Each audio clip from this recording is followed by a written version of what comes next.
Hello, this is Alexa, and you are listening or watching the Wishbeads podcast. And, sometimes you meet people and you just instantly have a connection, or at least you just immediately want to be their friend. Glodean Champion is one of those people. Her name really actually captures the essence of her spirit. She literally glows. She's a champion of all things love. And that energy was what immediately drew me to her. She's also the author of an incredible book called Salmon Croquettes, and it is a nonfiction work. It's a fictional depiction of a young coming of age story with a young girl who is really, really questioning her identity, her sexuality. And the backdrop is Watts in 1965, Los Angeles. And it's just a great story.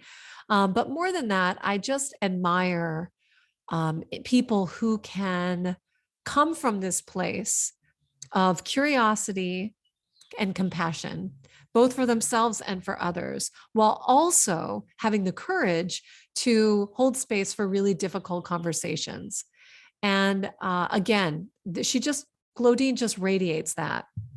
And as we are still facing this rather turbulent time, with not exactly a path forward that says, oh, it's going to be back to quote unquote normal anytime soon, we're going to have to find a way individually and collectively to get back to the grace of life and the privilege it is to be alive and to be this force for change in the world that begins with us as individuals. And that is largely the work of Wishbeads in a way. I know it might look that we're a jewelry company, but it's more than that. It's a spark for people to connect with their inner light so that they can keep that light lit and it can shine the way for a path forward individually, but also anchor some light on this precious planet in this precious time. So Glodine is someone who I would call definitely a light warrior, and it brings me such joy to introduce her to your world. So whether or not you just listen and feel her energy through your headphones or maybe on your little screens, or you want to pick up her book, which is absolutely stunning, or you can even join us for a virtual wish circle together. She is my special guest on February 26th for our next virtual wish circle, and we're going to be giving away a copy of her book, Salmon Croquettes. So that's something to look forward to as well. But I can't stand it. I just want you to meet her. So without further ado, this is Glodean Champion.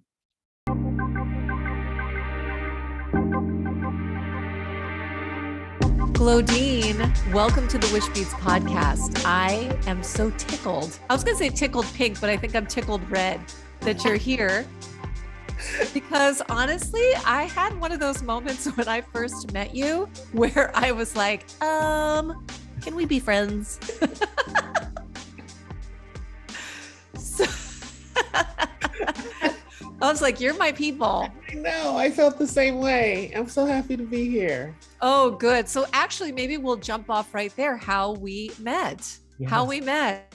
So we are newbies into an organization called the Association of Transformational Leaders, ATL, in Southern California.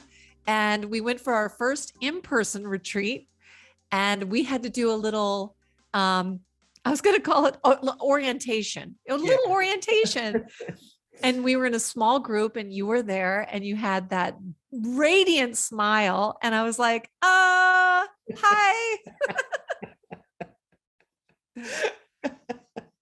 I know. I was like, I like her. I want to get to know her better.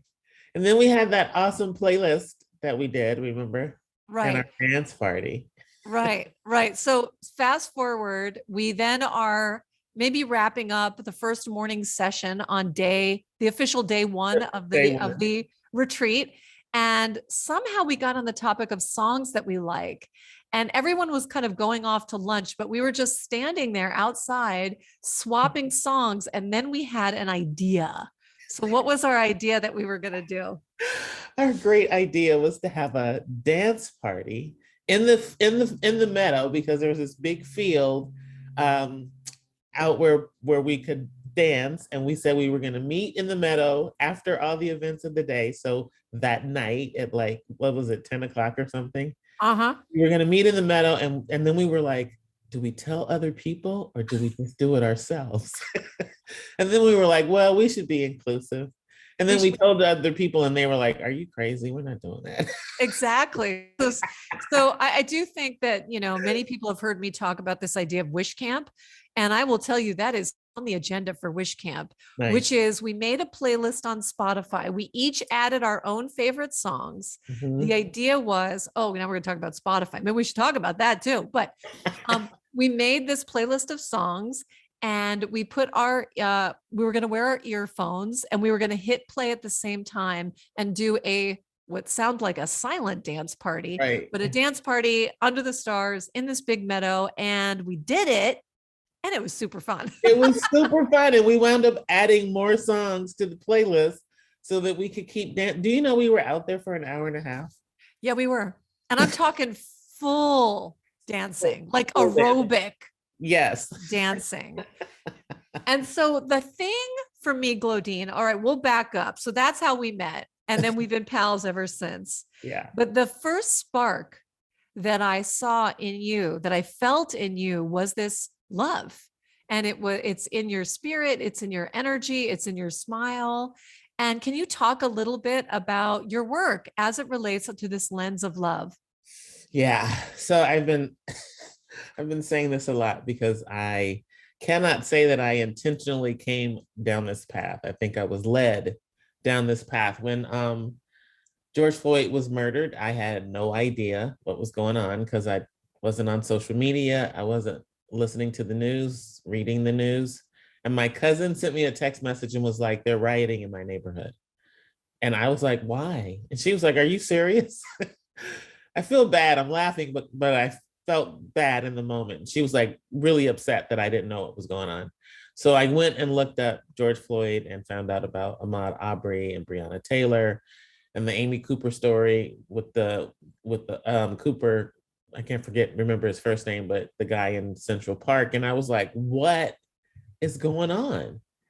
And so I just remember saying out loud, I don't know that I was specifically asking for an answer. It was just kind of like, what can I do? And the answer came back, love. And so I was like, okay, I could do that. Like, that's easy. So I was like running around Monterey because I live in Monterey, and I was running around Monterey on the beach and on the streets telling people I love them. And at some point it was like, no, like the universe sat me down and said, no, this is not like a flash in the pan task. Like, we need you to get serious about this. And the question I ask myself is, if I need to be loved in the world, then the question is, do you love you? Because you can't be the love you want to see if you don't love yourself. So that's okay. Well, let's just give that some space and let that land a little bit. So you can't be the love in the world until you cultivate that love in yourself. You have to begin there. Yeah. And I asked myself, like, do you love you? And I was like, kind of not really though. Like, when I thought about the love I gave relationships, like, do you give that amount of energy to yourself? And so it started me on this self-love journey. And so I married myself. Gorgeous. Right. Man. It was like this big production. Like, when I thought, okay, how can you love you the way you've loved other people? Like, what do you need to do? How does that look? How does that feel? Now make this happen. So that's what I did. So talk to me about, okay, this is really fun about podcasts because Glodean and I are friends. And I'm now hearing all of this stuff that I didn't know. So I'm so happy about this. Yeah. What is that about, marrying yourself? That is so interesting to me. Yeah. Because I felt like now that I recognize what self-love should look like, because it's not like, I know people interchange self-love and self-care. I feel like self-care is a level lower than self-love. Like, self-care is taking a bath and taking time for yourself and meditating.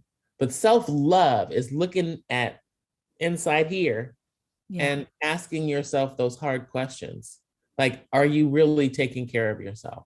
Do you really need to do that that thing, like drink too much or eat too much or not get enough sleep or whatever that is that's really hurting your temple, if you will. Yeah.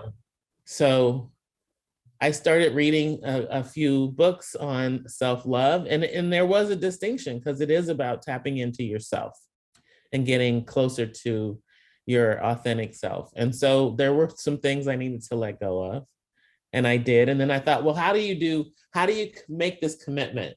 Marriage is a commitment and it's love. And so I'm going to marry myself. And so on the beach, Tashi and I went down to the beach one Sunday. Tashi is her dog. Yeah, Tashi is my doggie, who is in the bed right now. Surprisingly, normally she's in here when she hears me talking to the computer screen. Pay attention to me. But yeah, I wrote some vows and we went down to the beach and I said my vows and I put my ring on and I committed that I was going to take really good care of myself. Like I was going to be really good to me and really honest with me and, do the work. Glodean, I love that. Yeah. We're recording this in February, and our theme for the month, of course, is love. And that's why I was so honored to have you not only as a podcast guest, but as our special guest on the Wish Circle at the end of the month. But really, it begins with self-love and the idea that you could make space for that activity to even ponder the question, do I really, really love myself?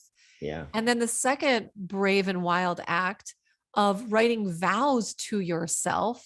Yeah. And then the third wild act is to say them out loud and perhaps like have that sacred object, like a beautiful ring to put on your finger. It's so powerful. Yeah. It's so beautiful. And I know, and we'll talk about this in a second, but you and I both are crazy for our dogs. Yeah. And I think about how we are like, they are like our babies. Mm-hmm. And there is this ease by which you can fall into this like love fountain for these furry creatures. Yeah. And imagine, even if you and I, knowing how cuckoo we are for our dogs, were to send that same love blast to ourselves. Exactly. Like, what? I mean, the amount of times that I kissed that dog, yeah, it's ridiculous. And I'm not saying, make out with yourself. Right, you could if you wanted to, but just that energy of like, you're the best, exactly. You're the best baby in the whole, just your whole world. Right. Right. I actually, on all my mirrors, I wrote, I love you, Glodean Champion. You're awesome. Oh. And then I panicked that the Sharpie wouldn't come out and I took it off. It was up there for a couple of weeks. And then I was like, I rubbed it one day and I was like, uh-oh. Oh my gosh. Did it come off? Maybe that's a sign. Yeah, I Windex got it off, but I panicked for a minute. Oh my gosh, you're so funny. That's where you're like permanent love. Yeah. But there's another act. I actually did I got a message from one of my students from my online courses, and he was confessing that he really suffers from insecurity and he's an introvert, but he really desperately wants to connect with more people. And again, my listeners have heard this before, but I said, just begin. I'm not going to teach you any public speaking tips just yet. Just look in the mirror once a day and give yourself a loving thought and just do something. Begin with that love with yourself in the mirror. Yeah. Say it out loud. Yeah. So, okay. So love and love and love and love. It's incredible. Now let's talk about your work. There's two things we definitely have to talk about in this podcast. Oh, there's a lot of things, but I want to talk about the work that you're doing right now. And I want to talk about your book, both of which are coming from this very multidimensional conversation about love, self-love, love to others, love that is at the seat of really difficult conversations. So let's, whichever one you feel inspired to talk about first. My Safe to Ask coaching program is really to help leaders lead diverse teams, but be able to ask someone the questions that would probably get them in trouble if they ask somebody else. But I think teaching racial inequality and systemic racism without giving people a safe space to now talk about what they heard and ask questions that may be offensive to other people won't be offensive to me, which is why I created this program. And then my Lean Into Love workshop is just about helping people, and love stands for listen. The L's are interchangeable: listen, learn, and lead open-mindedly with vulnerability and empathy. And it's a 3-day workshop that helps people step into their authentic selves and move out of fear. Because for most people, fear and trauma are driving the bus. It has nothing to do with race. Um, oh, well, Zayla's right here. I just happened to look over there and saw her. Oh, let's talk about Zayla. Zayla. I love her so much. My book cover. Can I just first say that this cover was a sign that the book was coming at the right time, because I visualized this cover, and I had another illustrator that I asked to make the cover. The second illustrator, I didn't even give her as much detail as I gave the first one. I just told her I wanted them in the kitchen, and I wanted a red and white gingham tablecloth and salmon croquettes and red beans and rice on the table, and Zayla's back to the viewer.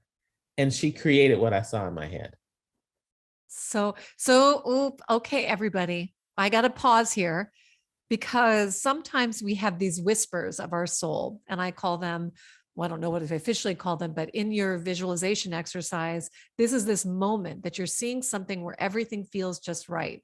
It can also be creative intuition, a little bit of psychic seeing. I think everybody is actually psychic. So when we quiet our minds, we kind of access this ability to see, and it puts us on a path where we can trust and kind of soften our perceptions so that we allow that energy in.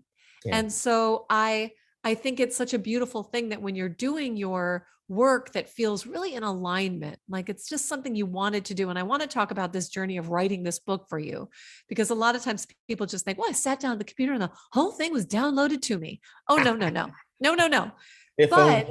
But the idea that you saw the cover, it still meant that you needed to hire an illustrator or two. Right. But then there is this moment where you can trust that these little snapshots, these images are guiding forward and giving you that affirmation of like, well, I've seen the cover of my book, which means that I need to write this book, which means that I need to sit down and keep going. Exactly. So let's talk about what the book is, and then we'll talk about maybe the process of how you wrote it. Okay, so Salmon Croquettes is a coming of age story about a 12-year-old girl named Zayla who is struggling with her sexuality. And it's set in 1965 because it's also historical fiction about the Watts riots. And in Los Angeles. In Los Angeles. And the idea came to me from two different directions. I was going to Mills College at the time, and this was in the early 2000s. So I was at a school where there were more queer women than I'd ever seen before in Oakland. And then also it was at the same time where wives were getting HIV from husbands who were in the closet. And it made me start thinking, like, why do we have this big stigma around homosexuality? And I had just finished Dan Brown's book. What's the first one he did? I can't remember the name. Angels and Demons or something like that. Oh, yeah. But that book was steeped in a lot of religious history. And so it made me start doing a lot of research. And there's nowhere in the Bible that says, I mean, the homosexuality maybe wasn't a word then. There was nowhere that I could find where it said that two people of the same sex couldn't be together in a way, you know what I mean?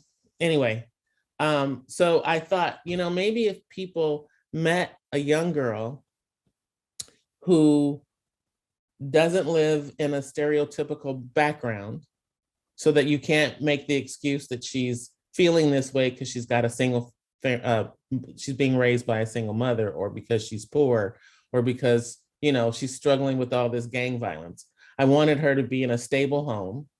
And I wanted them they have a lot of money. You wouldn't know it because the father has made a choice. He used to be a famous singer. So she has no idea the amount of money they have because he chooses to live in the community he grew up in. So I thought, if people connect with her in her life the way that it is, with no excuses about why she's struggling, then maybe there'll be some level of understanding when she gets to the point where, she comes out. And then the Watts riots were, while I was writing the book, I discovered, I can't remember how it came up. I think when I really don't remember how the Watts riots wound up in my lap. I wanted to set the book in Watts because we lived there when I was in high school for a little while, in the circle where Zayla lives. But it seemed like it was really important for me to say what really happened in the Watts riots. And I can't tell you how that came to me. I don't even know, it was never even on my radar. But once it came to me and I did the research, I was like, oh, that's not what the media said happened, right? When I looked at news reports of it, it was different than what I'd read. So anyway, it was important for me to merge those two things together in the story. So Watts had to become its own character so that people would love it and the community that lives in it as well. So yeah, it wasn't intentional. Like, I wasn't thinking about all of this. It's just really important to tell these two stories.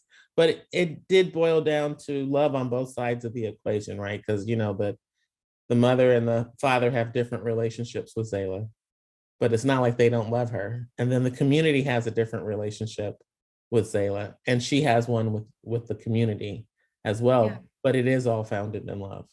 It is. And it's an emotionally complex book. It's absolutely beautifully written. Salmon Croquettes. It's you can get it on Amazon and other booksellers, if I'm not mistaken. Yeah. But we'll also provide links in the podcast so you can check it out. I devoured it. I loved it. I love Zayla. I believe that there's going to be a follow-up book, which is amazing because I want to see what happens to her. But I also want to hear about your process of writing the book, because I think it's a big undertaking to pause your busy life and say, I'm going to write, some historical fiction. It's a big undertaking. I had my journal on my desk. I had I started writing the chapters with no kind of connection to how they would all fit together. It was just important to write that first chapter, which I wrote when I was in undergrad in 2006. And then when I went to grad school, it was kind of the what I used to get into grad school, my writing sample for grad school. Right. And I will say that my process was to just show up to the page when the inspiration hit me, because sometimes, because I was in school, it was hard for me to just sit down and write. But because I was getting an MFA in writing, I had more room to write. So I just showed up and I just allowed whatever was going to come out to come out. So there's actually a scene in the book. Remember Miss Millie, the bartender? Yeah. I don't know where she came from. Just as Zayla was saying, I heard her before I saw her. I heard her in my head before I saw her. I do have a journal. It's like an artist book that has all the characters. So I did interview all my characters. I'm an only child, so it was really easy for me to go into the minds of each one of my imaginary characters. And so I visualized, go ahead. No, I was just thinking, so when you interview a character, so are you writing both with your dominant hand and just like posing a question and then imagining their response? Yeah. Yeah. So they all had birthdays. So then they all had zodiac signs, and I did an Enneagram for each of them. And then I didn't interview all of them. I interviewed Zayla, Malik, and the mother and the father. Amazing. Yeah. And then I went online because I had an image of what they looked like in my head, and I found people who looked similar to the way that I envisioned them. So you cast it. I cast it. I interviewed. Yeah, I did all of that, and it was it really helped me get into each one of the characters, and maybe that's why you felt the emotions, because I really feel like I developed them. Probably overly developed them, but whatever. But Glodean, one of the things I said to you when I finished the book was I can completely see this as a mini series or a TV show, or it's so compelling and so rich that it's interesting that those character portrayals, they really could be like a casting descriptions for those people. Okay. Yeah. Yeah. Yeah. Let's keep Maybe saying that till it happens. speak it into existence. You can That's the deal. I love that, but I also think that the idea that their creativity can be a process which is uniquely your own. So I mean, if you step back, it is 2022. You began this book in 2006. Yeah. And I think that many times we can stop ourselves and be like, I don't have time for this, or we're hard on ourselves to be like, I've been working on that book for a decade and still nothing. But sometimes if we let ourselves go and release the chains of time, we can just keep staying in the process. Yeah. And it doesn't matter whether your book came out in 2021 or 2008. It doesn't matter. Right. What's beautiful is that you just honored that process for as long as it needed to be. And here it is now, a book we can enjoy. Yeah, it's true. I will say that I moved to Chicago in 2008 to finish the book.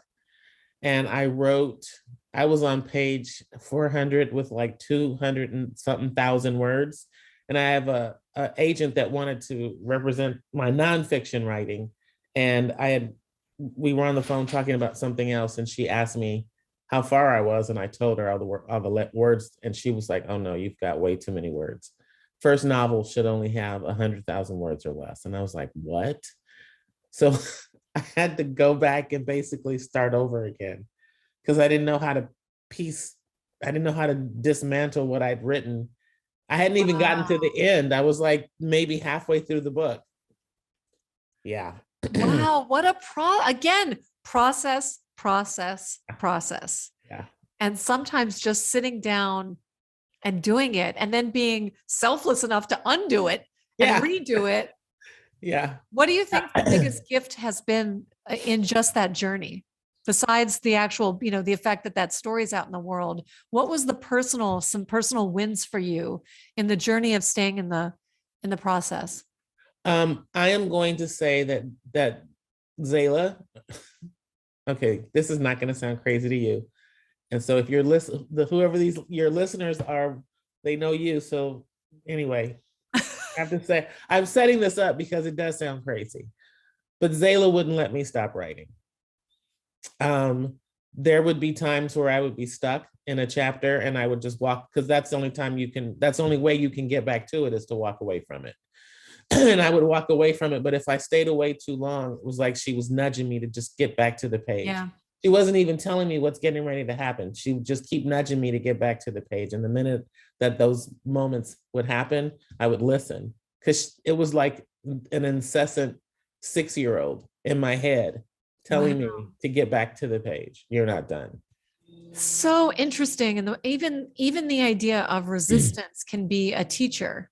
Yeah. That feeling or even the feeling of obligation, instead of fighting it and staying in the resistance, surrender to like, well, what if I actually did something? Yeah. In my own journey of creating Wishbeads, when I heard India Ari sing her song, I Am Light, in person at Oprah's Super Soul session, it wasn't this magnificent, like, I am encouraging you, go forward. I actually felt like I was in trouble. Like the feeling was, you better do this thing. We gave you this idea. It is up. I felt like I was in trouble. Yeah. And that's when I turned to my friend and said, I have to do this. She's like, settle down. And I felt like I'd been sent to the principal's office. Yeah. And the principal was like, your term paper is overdue. Like, go. Yeah. Yeah. Excuse me. I believe that we get these great ideas, and if we don't take them, then they'll just be given to somebody else. Yeah. And we don't want to regret. And if we just stay in the flow and we give ourselves a break and not be hard on ourselves about the timeline, then you stay more in the grace and you stay more in the process. Yeah. And was it always easy for you to sit down and write? No. And in fact, I had written to the end, but I kind of rushed the end, and I sent it to an agent that a friend of mine had connected me with. And she loved the book all the way up to chapter 16. And then she sent me an email that she wanted to represent me. And by the time I replied to it, she'd finished the book and she took it all back. And I was like, what? She didn't like the way it ended. And in all fairness, I rushed the ending. And it was too focused on the riots and less focused on Zayla. And her comment was that Zayla disappeared into the riots. And I will say that I was a little heartbroken that, I had the reverse rejection. I would have just preferred it if she read the first 2 chapters and said, I don't want to represent you. But she was like, yeah, send me the manuscript. Oh my God, I love it. Oh, sorry, I don't want to represent you anymore. How about just giving some constructive notes instead? But yeah, she did. Oh, sorry, Alexa's reminding me. Yeah, welcome to my world. So I did not write. That happened in 2016. I didn't write for 2 years. I didn't write anything for 2 years because my little heart was broken. And then Zayla came back to me in 2018 and told me, this time she told me how the book was going to end. And again, like, you never know the timing, you never know why. And hindsight, you can always kind of make a story and connect the dots, but while you're laying the dots out, that's right. Who knows? So you just have to keep showing up, keep showing up, see what happens. Yeah. And interestingly enough, so I started back writing 2018. I finished the last 3 chapters in 2019, like really proud of the way I ended the book. Because I had to take my emotions. I think I was too emotionally invested in making sure that the riots were told just right. And so I was able to do it the way you read it. And I finished in 2019, got a content editor, and he told me, if I don't see that book on bookshelves, it's going to be because you quit. It's not going to be because you can't get an agent. So I started looking for an agent. No, I got a copy editor to do all the edits. And then COVID hit in 2020, just as I was like, on the ramp up to start looking for agents. And I had decided that I wanted the book out in the world. And I didn't care. The self-publishing was the last thing on my mind. So even the fact that I started a publishing company and got all of this done in 2020, and 2021, it was released. And half of my year was spent getting the book out into the world. And I just was like, I felt like I was somebody had come into my body and was driving, because I was just kind of hanging on in the back, like, okay, we're doing this. Let's do it. It's so good. And I really feel like it truly is just the beginning, Glodean. It's a really beautiful story, beautiful characters. And, and I think it goes back to this idea of this really human place in which you're telling human stories in a very complex world. And I also find that your mind, the way that you are as a person, and your curiosity, I think that's it's that beautiful combination of love and curiosity is what keeps me in awe of your journey. And this winter, it was only a couple months ago, you took this road trip. So I want to talk about that next. Okay. And it was sort of this road trip of love and conversations and people. So can you tell us about what you did? Because I was following, every post on Instagram. But anyway, tell me about what inspired you to take this epic road trip from Monterey. So again, so I just have to back up for a second. Yeah. Getting the book out in the world was one part of my purpose. The other part of my purpose was to take this love and do the work that I'm doing now. So saying that because I was running from my purpose most of 2021, like the latter half of 2021. And then all my safety nets went away, all of them. The last contract I was holding on to because it paid the bills, and at least I didn't have to worry about that. The president of the company got fired, and so I lost my gig. And it was like the universe was like, "Are you listening now?" And so part of what I'd wanted to do with the book was do this cross-country book tour. Even though we were in COVID, I wanted to rent a motorhome and drive cross-country and do my readings from the motorhome, in front of bookstores. And then I had this fear of the country that we now find ourselves in, where I had never ever been afraid to be a Black woman in this country, ever. I hardly ever thought about it um, in a way that made me not in a way that made me fearful. I considered myself fearless until 2016, and then that shifted. And so I thought, you know what?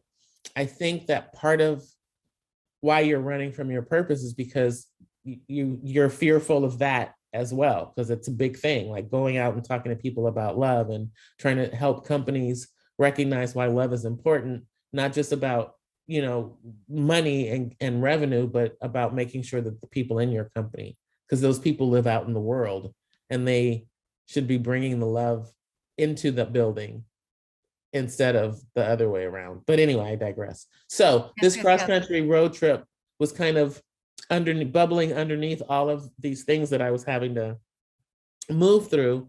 And my brother, who I just found in June of 2021, my birth family found me in June, and in April, and then I met my birth family in June, and my brother, the one that's right under me, I'm the oldest, and then the one under me was getting married in Little Rock. And I said I was going to the wedding and I was going to fly. And then that little voice, I call it my God voice, said, "You're driving." And I was like, okay. And I had a book reading in Palm Springs. So it was kind of perfect. Like I drove to Palm Springs and then I'll just drive across country. But as I was packing, the God voice said, "You're going to talk about love as you go across country." And I was like, no, I'm not. Not doing that. Sorry.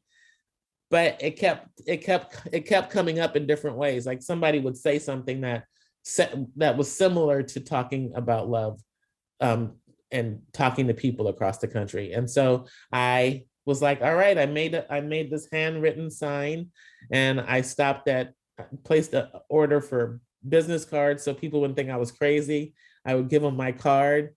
And then I set out to Little Rock, my end goal was Georgia. And along the way, I stopped and didn't find a lot of people out, as much as the media would have you think that people were running amok, as they say. In spite of COVID, I didn't find a lot of people out, but those that I did, when I asked them, "Can I talk to you a second? I'm doing this love project across the country, and I want to know if you feel like there's more that connects us than separates us." Not one person told me to go away. They might have looked at me like I was crazy. Like, is she serious? Why is she asking me this? But I had some really amazing conversations with people of all different cultures, from all different walks of life. And I learned this really valuable lesson. I talked to a few people that I like this. There's this thing called othering. You know, when you talk to certain white people and they feel uncomfortable, they typically will say something to remind you that you're Black. Oh my God, give us some examples. So like I stopped this guy. My first conversation was with this guy in Palo Duro Canyon State Park. It's the mini Grand Canyon in Amarillo, Texas. And just a little tidbit, because a lot of people lots of tidbits. Yeah. And he was the first person that I stopped, and I had just come from the Musical Instrument Museum in Phoenix, and I was like, "Ooh, music is the universal language. So I'm going to let music be the thing that gets me into these conversations." So I stopped him and I asked him, told him about what I'm doing, and asked him if we could talk. And he said, yeah. And I said, "What's your favorite music?" And he said, "I don't know." And I was like, huh? And he said, well, and then he couldn't tell me what he liked. So then he shifted gears and told me what he didn't like. And the first thing he said was he didn't like rap and he didn't like bluegrass. And in my head, I was like, did he just say that because I'm Black? Like, rap? I don't know that if you don't, I mean, like, why would that be the thing you don't like? That's the thing you remember. And so then I asked him, why did he start with the thing he didn't like? And he said he didn't know.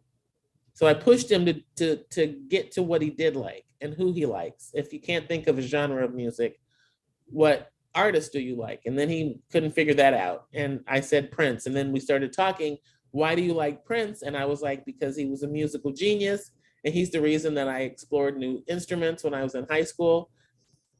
And then I mentioned I played the cello. And he said, oh my God, my son plays the cello. And then all the discomfort that I felt that he had, like, he was continuing to talk to me because, you know, we had a little connection there because he had opened the door for us to talk. So we were laughing. And I feel like, you know, if you can get somebody to laugh, they will stay in the conversation with you. But it's the minute that we had the connection of cello and his son played the cello and we started talking about music in that way, now we're talking about Bach and Beethoven and Mozart and how, you know, cello concertos are which ones are our favorites and stuff like that. And I was like, okay, so he didn't know where to start because he didn't know where I was going to take him on this conversation. Yeah. So it required both of us to stay in the conversation to see where it was going to go. And then I had a different experience at the Cracker Barrel in rural Alabama. Like, I don't even know the name of the town I was in. But all my COVID masks say, let love lead us. And the hostess saw my mask and said, ain't it the truth? And so I thought, oh, this is a perfect opportunity. I left my thing in the car, but I said, you know, I'm doing this love project. Can I interview you afterward and take a picture of you? And she was like, yes. And then I said, do you believe that, you know, love is the bridge that connects us? And she said, yeah. And even with all the people complaining about all the rioting going on and the looting, and I was like, why did she go there? Right? Yeah. And then I said, nope, don't even respond. And then she started talking about Biden and how he's not letting us travel and blah, blah, blah. And I was thinking in my head, okay, I'm not going to interview her for this. But I asked her, can you sit me by the window so I can check on my dog? She seats me by the window. Tashi is sitting on the armrest, so she's fully visible. And she asked me where my car, and I point, and she goes, oh my God, is that your dog? She's beautiful. And then guess what happened? All that political nonsense that she had been saying fell by the wayside. Now we're talking about our dogs. And she's telling me about her dog and her husband and how the dogs are, you know, how they're spoiled and they get away with all sorts of nonsense.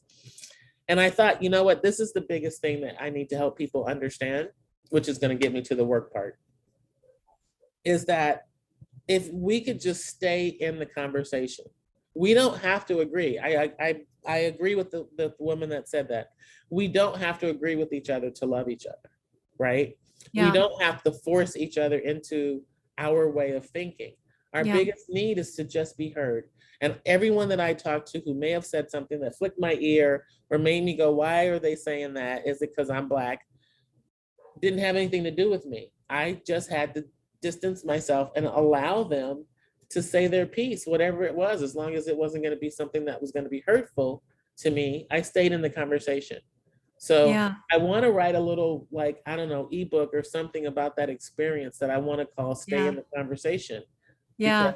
That I had amazing conversations with people. It's beautiful. Yeah. It's beautiful. You know, lately, 2 stories of people, one adult, one young boy who broke their wrist. And the bones separated like this. They went like that. And the immediate, they weren't in a tremendous amount of pain, so they didn't realize they had broken anything. And the notion was to stabilize it, you know, put a brace on it. Mm-hmm. And in both cases, because they immediately braced it for, let's say, a week before they decided ultimately to go get an x-ray. Not for those of you, just FYI, put it in your brains, get the x-ray early, because what ended up happening was the bone started to, it was stuck like this. Two different things. And what happens is with a bone, you have to keep it in flow and they have to line up and then the bones have a conversation with each other and begin to mend. So they come together. But if you have a break and you don't realign them and then give them the space to come together, they don't heal properly. And it made me think about what you're talking about with your conversations, that there may be a break for a number of different reasons. Maybe Yes. old wounds, or Yes. imprints that they had, or fears, or whatever. And it doesn't, whether we're talking about race, or we're talking about politics, or we're talking about anything emotionally charged Yep. and physically charged and all the things. But if we stay in those parallel, and if we brace ourselves and stay stuck and fixed, we don't give ourselves the ability to connect and heal through this dialogue. That's so beautiful. May I borrow that? You can. And I think that as the conversations that you're talking about, and the way that you approach your work, whether it's with companies and workshops, through your books, which your characters are doing that, and your road trips, that's the space that you're creating for people to have really, conversations where they're basically Yes. afraid to be wrong, afraid to say the wrong thing, afraid to be judged, whatever. Right. And if we are going to grow as a society, Right. and get to that place of humanity, that light that's inside of all of us, it doesn't matter who we are and where we came from and the color of our skin and all of that, is that beyond all of that, we're all light. Exactly. Exactly. Yeah. And you're such a light worker, Glodean. I mean, you feel it in your energy. It's just what it is. Thank So you. where can people find you for the work that you do, that you offer, and all of that? Because I want people to know about you and follow you. So on my website, glodeanchampion.com, and Facebook, Instagram. I'm the only Glodean champion out there. So if you spell Glodean right, champion usually pops right up after that. Nice. Yeah. Glodean. I mean, even you glow with love. I know. You're the dean of love. I love that. Yeah. That's yeah, I just, sorry, I had a moment where I was like, wow, I am living in my purpose right now. You are. My work is about helping people step into that space of love. Yeah, it's so true. It's so true. And I really do see your book as a TV series. And I have some people I'm going to give it to, so that maybe they can actually do something with that. That would be awesome. And make some introductions. And there is also a special offering that you have that I'm going to be hosting one in the spring, which is purchasing your book for your friends and family members, and then hosting an event where you will actually make salmon croquettes and a salmon croquette dinner. Yes. And we're going to have a book talk with you. So I'm really excited to host one of those in the spring. It's so cool. Yes. Yes, I'm excited. A friend of mine gave me the idea, and I was like, people aren't going to want to do that. And he was like, yes, they will. Oh, totally. Yes. Yes. Yes. Awesome. Yes. I've done, I don't know, 6 or 7 now. It's been great. And That's it's a good way to awesome. sell books, and it's a good way to connect with people. It's a good way to talk about things that matter. Absolutely. So we're going to be hosting that in the spring. But if anyone listening or watching also wants to connect with Glodean, she is our special guest for this month's upcoming Wish Circle in February 2022. I believe it is on the 26th, which is a Saturday at 10 o'clock in the morning. And so there will be a link to sign up for that as well. But Glodean, I'm so happy we became friends. I know, me too. You're going to always be my midnight dance partner. That's under the stars, because why not? Exactly. So we must do it again. Yeah, we have so much fun, and I'm just so honored to know you, and so proud of the work that you're doing, and happy to support you in any way, shape, or form. I've learned so much from you. So thank you, thank you, thank you. Thank you. Thank you. It's been an honor to be here. All right, everybody, feel the love. Give yourself some love today. Love can be a powerful force of healing. So can listening and staying open and curious, especially from people who are different from you, because that's how you are going to grow as a human being and a wonderful person on this planet. So thank you, Glodean. Everybody pick up your copy of Salmon Croquettes. They're just it's just an incredible book. And there's a recipe at the end of the book. There is. Oh, wait, before we go, tell us why that recipe is. I'm sure there's a story there about the significance of that particular recipe. My mom used to make salmon croquettes a lot on Fridays, and we would have them. And she passed in 96, and I wanted her to be a presence in my book.